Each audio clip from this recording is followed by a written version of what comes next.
주가 됐어요. 그 다음 주가 됐는데, 그러니까 그때로부터 2주가 더 지난 거죠. 또 만나자마자 하나님 해주셨어요. 근데 부부가 날 찾아왔어. 그냥 딱 목사님. 그 집이 다른 사람한테 8년, 이제 그 사람과 계약을 하려고 그러는데 그 사람이 폴쉐를 가지고 있대요. 폴쉐가 낮잖아요. 근데 거기가 언덕지. 올라가다가 밑에가 긁혀가지고 이 사람은 그냥 그거 포기를. 자, 이게 한 가지. 포기를 해가지고 거기서 전화가 왔어요. 2달, 3달을 나가도 안 나가던 집이 그 포기하는 금요일 날에 어떤 사람이 오더니 당장 계약합시다. 그래서 그날로 계약을. 자, 여러분, 그러니까 이 두 사람이 이렇게 핀 돌아서 왔어요. 핀 돌아가지고.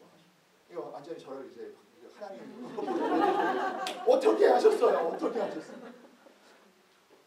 여러분, 사실은 그 젊은 부부에게 하나님께 사실 일은 집 팔아 주시려고 했는 게 아니라 이 부부는 굉장히 큰 위기가 있었어요. 가정의 위기, 어려운 위기가 있었어요. 도무지 해결할 수 없고 아무리 해도 해결하지 못하는 어려움이 있었어요. 제가 카운셀을 하고 기도를 해줘도 저도 자신이 없어지는 그런 상황이 계속 들어가고 있었어요.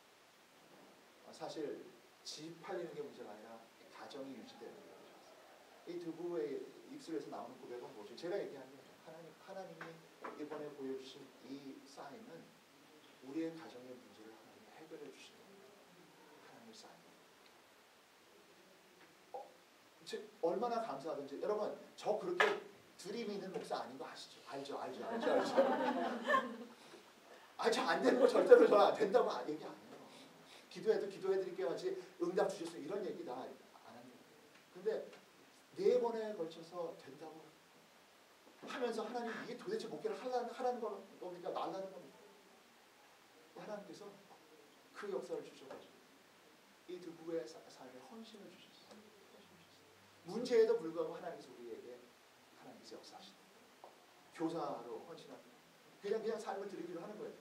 여러분, 제가 그것을 보면서 거꾸로 저의 문제 속에, 저의 수많은 어려움과 문제 속에서 하나님께서 저를 이렇게 저의 생각과 저의 이 됨됨이와 다르게 쓰셔서 하나님께서 여전히 쓰고 계시는 것을 보여주시는 감사합니다.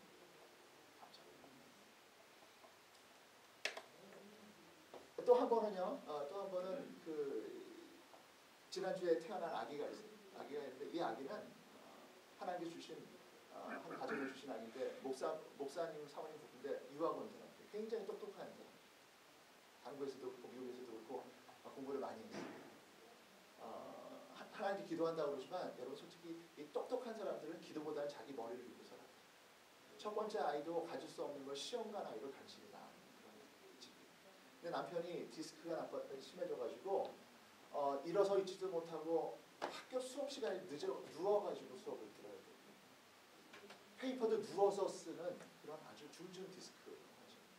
저한테 기도를 부탁을 하고 그것 때문에 얼마나 힘들겠어요. 와이프는 얼마나 힘들며 삶이 얼마나 피곤하겠어요. 점점 힘들어지는데 작년에 성령사역 한다고 그러니까 이 부부가 성령 용서를 저렇게 됐냐 막 얘기하다가 이런 마음이 들었던 거죠. 너무 답답한데 가서 기도를 한번 하자. 기도 받을 때는 디스크 낫게 해달라고 막 기도를 했어요. 그런데 디스크가 안 낫고 애가 섰어요. 아니 여러분 그때 얘기를 하더라고요. 남편이 저한테서 심각하게 이건 처녀 임신이에요. 처녀 임신. 왜냐하면 뭐 1년에 한두 번 부부관계 할까 말까 하고 자기 부부는 절대로 아이를 가질 수 없다라고 이 의사가 얘기를 했는데 생겼다. 여러분 아이가 생겼다라고 하는 기적보다도 이 부부에게 드는 감사가 뭔지 아세요?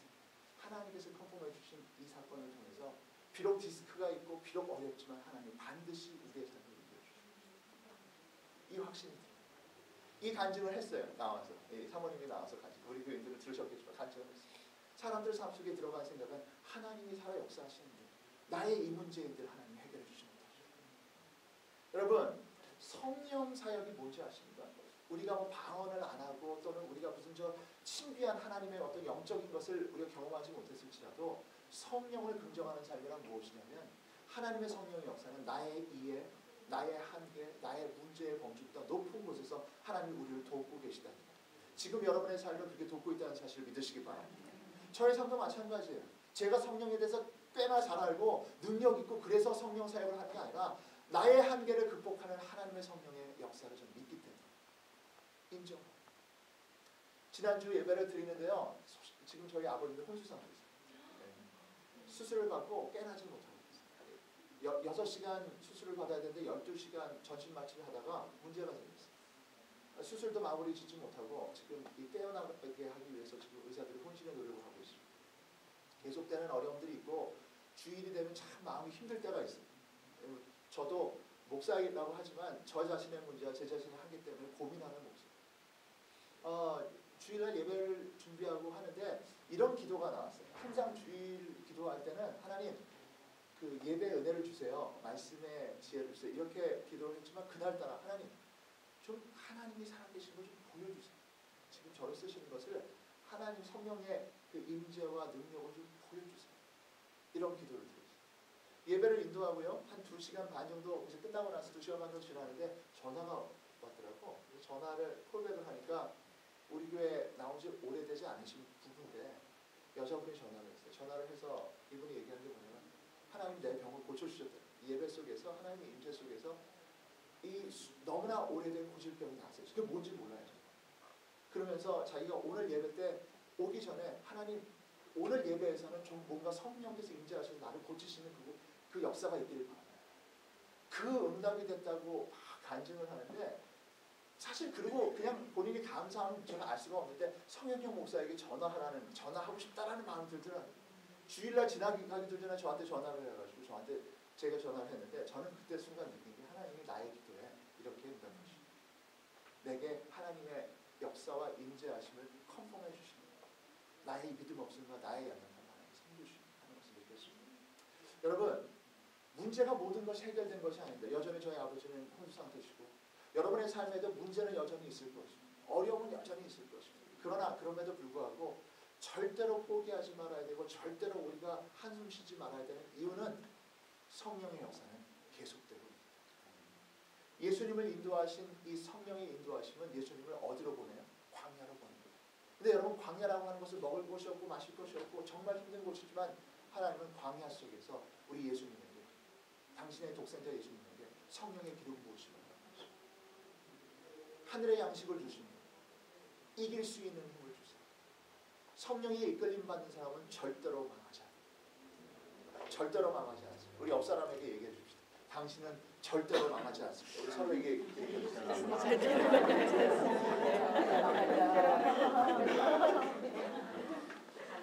속지 마세요. 마귀는 얘기합니다. 넌 망해. 넌 이 문제 때문에 죽었어.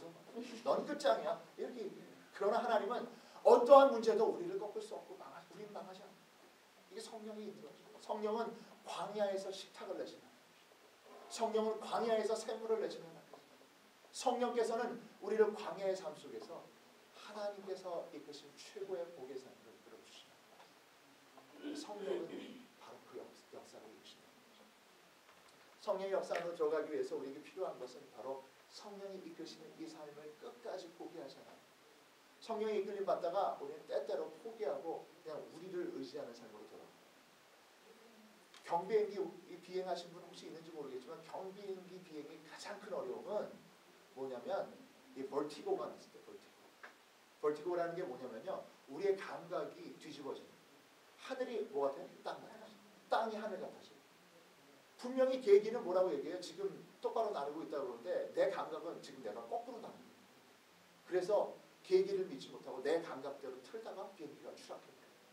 예전에 존 F 케네디 주니어도 그 바다에 추락할 때 이 벌티고가 나서 분명히 날아가고 있는데 자꾸만 느낌이 뭐냐면 거꾸로 날아가고 하늘을 향해 가고 있는 거예요. 그래서 땅으로 그러다가 추락해버려요. 여러분 우리 신앙생활도 마찬가지예요. 하나님의 은혜와 성령이 충만할 때는요 그냥 괜찮아요. 그런데 의심이 들고 마음속에 시험이 들고 낙심이 들고 미움이 들 때 우리도 모르게 벌티고 영적 벌티고 스피리추얼 벌티고가 나요. 지금 가야 되는데 안 가요. 예배 드려야 되는데 스탑해버려요. 말씀 앞으로 돌아가야 되는데 사람만 있습니다. 예수님은 이 마귀가 주는 영적 벌티고를 경험해요. 배고파 죽겠는데 와가지고 마귀는 역시 우리의 약점을 파고들어요. 배고플 때 돈 갖고 시험 안 하고 뭐 갖고 시험해요? 먹을 거 갖고 시험. 똑똑해. 세상에서 마귀만큼 똑똑한 인간이 아니라 이 영적 존재가 없어. 마귀랑은 싸운다 안 싸운다? 안 싸우면 안 돼요. 절대로 싸우면 마귀를 피해야 돼요. 예수님께 와서 배고픈 40일을 굶은 예수님에게 너 돌로 빵 만들어 먹어. 내 말 들어라.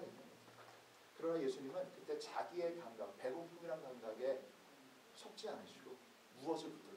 하나님 말씀입니다. 아니, 인간은 하나님 위해서 나온 모든 말씀입니다. 이것이 바로 예수님의 성령에 이끌리는 예수님의 것. 성령에 이끌리는 사람은 어떠한 유혹에도 쓰러지지 않습니다. 어떠한 문제에도 좌절하지 않습니다. 어떠한 어려움 속에도 절대로 포기하지 않습니다. 끝까지 하나님 말씀의 약속을 믿고 나아간다. 지금 저는 여러분의 삶에 어떠한 문제가 있는지 모르지만 문제의 솔루션은 한 가지밖에 없어요. 성령의 인도를 받으시고 하나님 말씀을 붙드는 사람들이 되시기 바랍니다. 다윗과 같이 묵상력을 가지십시오. 내가 해왔던 대로 나는 원칙주의자야 아니면 나는 필대로 움직여 이러지 마시고 오늘 나의 삶에 하나님이 주시는 그 음성 따라갈까요? 말까요? 동쪽으로 갈까요? 서쪽으로 갈까요? 그때 달라요. 이 인생을 성령 안에서 붙드는 저와 여러분이 되길 바랍니다. 이것이 바로 성령께서 이끄시는 삶. 저는 저와 여러분의 삶이 한 단계, 이번 사순절을 통해서 한 단계 업그레이드 되길 바랍니다. 내 삶의 수준, 내 생각의 수준이 아니라 하나님의 이끄심의 수준을 경험하는 은혜가 있게 되게 해주시고 다 같이 기도합시다. 하나님, 우리의 삶을 붙들어 주셔서 하나님의 이끄심과 인도하심을 경험하는 여기 있는 주의 백성들 되게 하여 주시옵소서. 성령이 이끌려서 광야에서 베푸시는 하나님의 식탁과 하나님 주시는 생수를 마시는 우리가 되게 하여 주시옵소서.